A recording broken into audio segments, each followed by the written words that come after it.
Kabir is asking, have you guys tried street epistemology? It would be interesting to watch some videos of you practicing it on some believers. I haven't really done it on video, and I haven't done it on the street to strangers, but I have done it to people who I've come across online, in person, even relatives, family members. We had a fantastic episode with Anthony Magnabosco, who does this quite a bit. So he was on the show. So do look up that episode and check it out if you want to know more about what street epistemology is and how it works. Actually, can I mention something that I'm not going to go scroll down because I'm going to lose my place? Susanna is highlighting something very important. I know that it might be frustrating, and some of you guys might want to go out aggressive about this. But right now, it's very important that if you're that you politely respond to the situation with the Zara. Okay, like the appealing to the Tanzanian government. Right now, okay, so this is something. Thank you, Susanna, for mentioning that. She's saying politely ask authorities why Zara was arrested. Guys, right now, because of this tense situation that she's dealing with, do not make the backlash anything that is not polite. Okay, you might be making her situation more difficult. Okay, right now, just only ask for the things that was asked in that statement. Just what's and do it politely. Okay. Thank you, Susanna, for bringing that up. Okay, Matthew is saying here, what are your honest opinions about Westerners wanting to convert to Islam? What are your opinions about this? My opinions are not any different from anybody, like what anybody else, non-Westerners, Westerners, Easterners, Northerners, is that a thing? Southerners. It doesn't matter. People come, it's insane. It's moronic. Same opinion I have. Doesn't matter where you are. Stay away from Islam, as our prophet says. Okay, very own. Stay away from Islam, no matter where you are. What do you think, Illy? I think the same thing. I mean, people can convert to whatever they want to. Usually, it seems that. Okay, no. Hold on. No, I'm not going to hold on. Don't tell me that is a non-response. Like nobody is ever suggesting that people should be forced out of Islam. Okay, so this is like a trigger. This triggers me so much. People can convert to whatever. What is that a response to? Is that who are the people? Who are the people who are? Let me finish my statement. Okay. All right. I'm not obviously everybody can. I'm not just stating the obvious. So, but people can convert to it. As far as I'm concerned, it doesn't really bother me whatever they convert to, as long as they are decent people.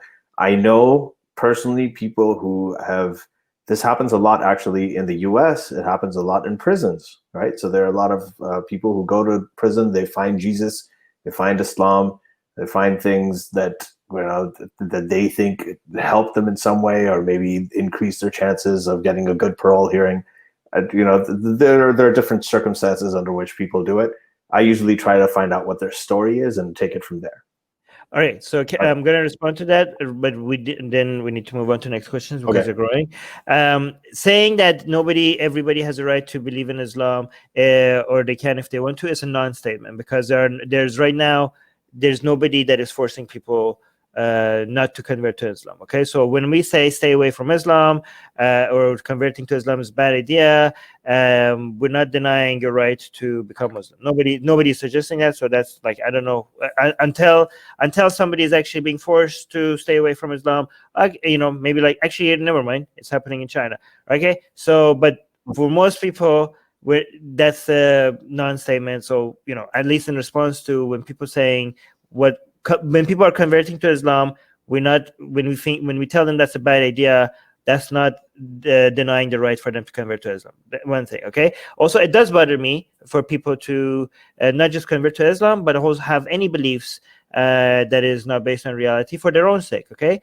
Because I think as a utilitarian, I think when people's beliefs match reality closer, it's going to be better for societies that they live in, it's going to be better for the planet, and it's going to be better for those individuals. So the more people that have more beliefs that is based on reality, it's better for the whole planet, and it's better for themselves. So I care about that, and I want that for them, and I want that for us. So I do care if people convert to Islam or they don't. I want one sentence to sum up what I'm saying. and that is this: that people, when they convert to Islam or convert to Christianity, convert to anything, it's usually for emotional reasons. So what I do is I try to find out what that reason is, and then it's case by case basis, and then but that doesn't negate the fact that we care if people convert to Islam. Just because we're trying to figure out why they're converting to Islam or why they're leaving Islam, that doesn't negate the fact that we do care if they convert or leave Islam. Okay, so Stony is saying, question for Ali. What's the degree of mutual intelligibility between Hindi and Urdu? I'm a linguistic student, but I have not much. I think he means by I'm not much familiar with Indo-Aryan languages. They're pretty much, like, I would say, over 95% the same. Really? Wow. Yeah. The only differences, there are some words here and there that are different, and most people who speak Hindi know the Urdu versions. Most people who speak Urdu know the Hindi versions. The only time it gets complicated is when you get into really formal literary Hindi and literary Urdu, but it's still quite intelligible. So, for example, dream in Urdu is khwab, in Hindi it's sapna, right? So there is a little bit more Persian influences. There are more Persian influences and Arabic influences on Urdu than there are on Hindi, and they're written differently. They're written in different scripts. But if you watch an Indian movie, a Hindi movie, what the funny thing is, like, most Pakistanis who speak Urdu watch Hindi movies all the time.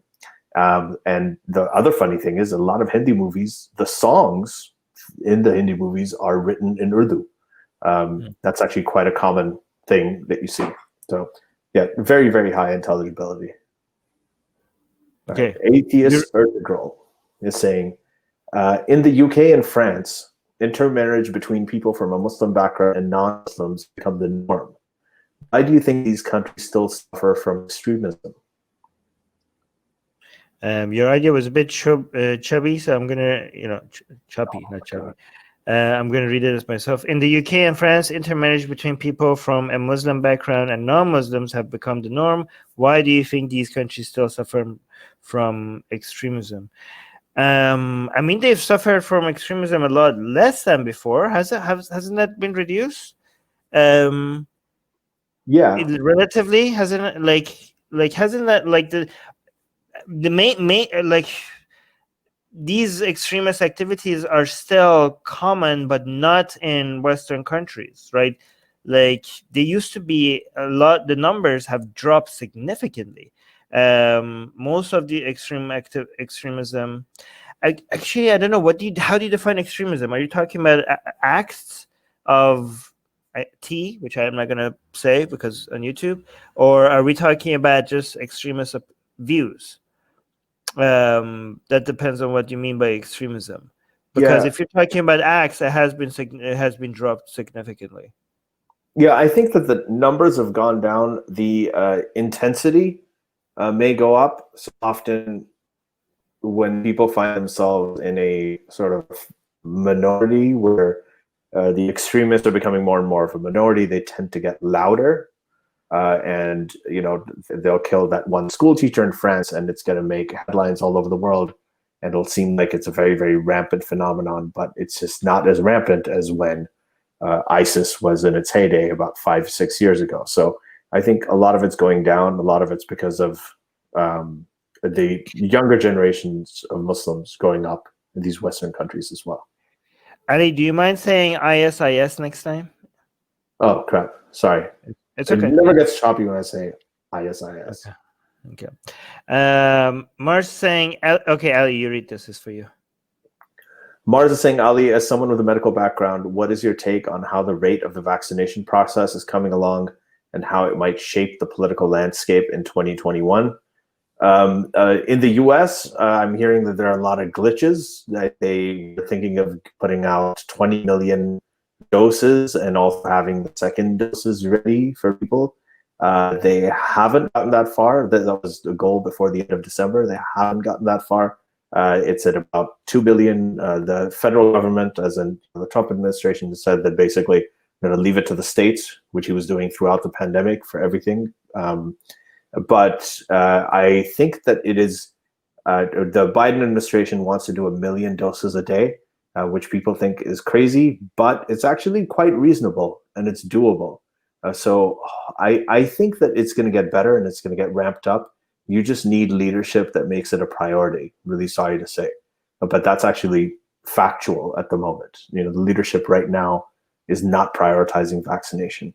Elsewhere in the world, I think in Canada, I still have some of my physician friends who are waiting for their first dose and they haven't been vaccinated yet. So it does seem like it's going to be a bit of a long haul before they get it all out to the rest of the population. But I would anticipate that by the summer of 2021, most people will have been vaccinated. So got to be patient. It's a huge, massive, historically massive operation that they're trying to carry out right now around the world. Okay. Next question. What are your thoughts on Jink? How do you say it? Jink and Sam Harris. Yes. And Sam Harris debate that happened a few years ago. I mean, come on, guys. The Sam freaking Harris compared to Yes, he doesn't even understand what Sam was saying. Like he was like intellectually, it's like looking at a 3-year-old try to talk to like a professor. Like it was so like he was talking past him. Like he's such a lightweight compared to Sam Harris. Like it was not even a debate. It was just a baby crying and an adult trying to get him to understand that why he needs to behave. Like it was so pathetic. It was so like everything that Sam said. If you have to be so uncharitable and to misrepresent what he's saying the way he did, it was so bad. I mean, it's not even. Yeah, he was like he looked really ridiculous. But I mean, what else is new? From what I remember watching the conversation and thinking that some of what Sam was saying was getting through to Cenk. I mean, there are places where he was agreeing, but what was more remarkable was the aftermath. That after that, Cenk just kind of went right back to everything that he thought his sort of rigid ideas about everything that he sticks through no matter what. So it didn't really change anything in the long run. But anyway, it was I couldn't sit through the whole thing. Bulbul. Yay, Bulbul is here. Bulbul is saying, do you believe that some European countries will become Muslim majority by 2050? Right wing surely claims that. No. We actually have the opposite happening.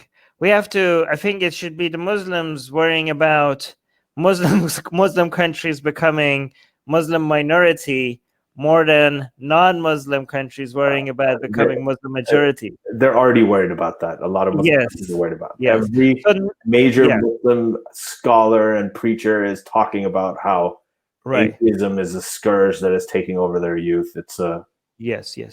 So not only European countries are not going to become Muslim majority countries, we might even see more and more Muslim Islamic countries become Muslim minority countries.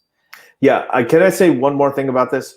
Bulbul, when they do these polls, when they say 2050, this percentage of the world, Islam will be the biggest religion, they are basically looking at people born in Muslim families and reproduction rates, right? So they are talking about it as if religion is transmitted through chromosomes.